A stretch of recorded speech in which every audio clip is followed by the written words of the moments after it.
Hi, welcome to this Q&A video where I take your copywriting and content marketing questions and answer them as best I can. This week we've got a question from Liz who's asking all about testimonials and specifically how to ask your customer for the best possible testimonial for your service. And it's a great question because testimonials are very, very compelling in your copy. What someone else says about you is far more persuasive than what you could ever say about yourself.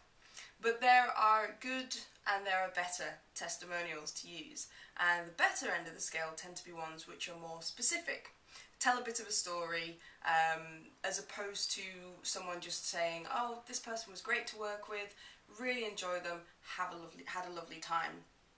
If you can get them to talk more specifically about the problem that they were suffering from and how you helped them and the results that, the knock-on results from that, you're going to have this lovely little picture of a story testimonial which will be more engaging than someone who just sort of says, oh, it was nice. So for example, you might have someone who says, I was having a problem with badgers, they were taking over my life, and the Acme badger removal company took away all the badgers with minimum fuss, no disruption, and as a result we no longer have any problems with badgers, and my problems with my spouse over the badgers has all but disappeared.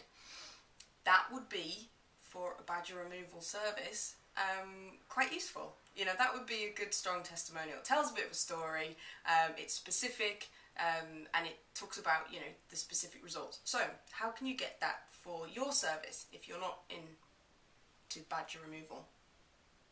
Well, when you ask your customers, if you're emailing them or if if you're collecting testimonials at the end of a seminar or a workshop, it's good to be specific, because if you ask for just a testimonial, they don't know what to write, it can seem like a big thing, they can tend to put it off, or they don't really sort of dig deep into why they really liked your service because they're sort of put on the spot to sort of come up with something. So help them along, and one of the ways that I found works pretty well is to sort of ask them a few specific questions. Namely, first of all, what was their problem? Just ask them to outline, just in one sentence, two sentences, what was their problem, what were they struggling from, what was frustrating them, what was causing them difficulties, and ask them to be, as specific as they can be. And then two, ask them what your service or your product that you offered, how did it help tackle that problem? And you can also ask, was there anything else that they particularly liked about the service? Because then they might think, well, it solved the problem, but in a lot less time than I thought. They were really friendly. The customer service was far better than I've experienced with other companies. So you can also ask them for just a little extra information about something else that they might have liked about the service.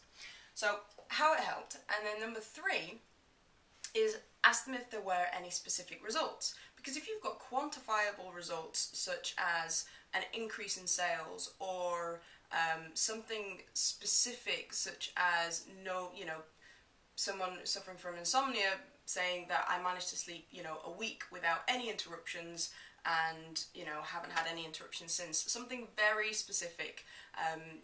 Were you able to help them save money? Were you able to help them earn more money?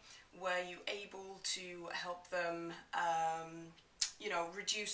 not just reduce their stress, but something which specifically sort of illustrates that? So they might say, yes, my stress was reduced and I found that I had a lot more fun with my children, or I was a lot less snappy around the house, and that was good and it had a knock-on effect with the rest of the family. So ask them to be as specific as possible about the actual results that they experience. And there's a bonus point to this. There's those three steps. A really important thing is to get them at their hot moment. That's fire. I didn't do very well at art in school, but that's fire to represent the hot moment. And the hot moment is when they're really fired up about your service, because if you leave a testimonial for too long, it's not that they forget how great you were, it's just that the period of time can cool off, and that urgency to get a testimonial, suddenly they've got a ton of other things on their to-do list, and it's harder and harder to chase up. So if you're running a course, ask them on the final day, or follow up with them a couple of days after when they're still buzzing about everything that you've done for them. If it's an in-person thing, then ask them at the end of the workshop, or ask them after you've the last day of you working on their project with them. Ask them to just sort of fill in a few specific things, because their mind's already on the job. The mind is already on what it is you've done for them and how you've helped them. So it's a lot fresher for them and easier for them to write about it. If you leave it a lot later, they've got to kind of go back and try and remember the details. So get them at the hot moment.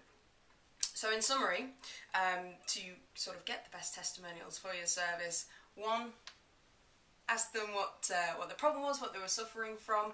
2, ask them how you helped them, and if there were any other additional things which they really enjoyed about the service. And 3, ask them for specific results. And the bonus point, try and get them at their hot moment.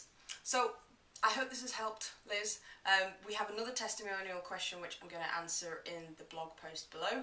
And if you have any questions, any copywriting questions, then wing them over to me either in the comments or send me an email, amy@harrisonamy.com. Other than that, have a fabulous weekend. See you soon. Bye-bye.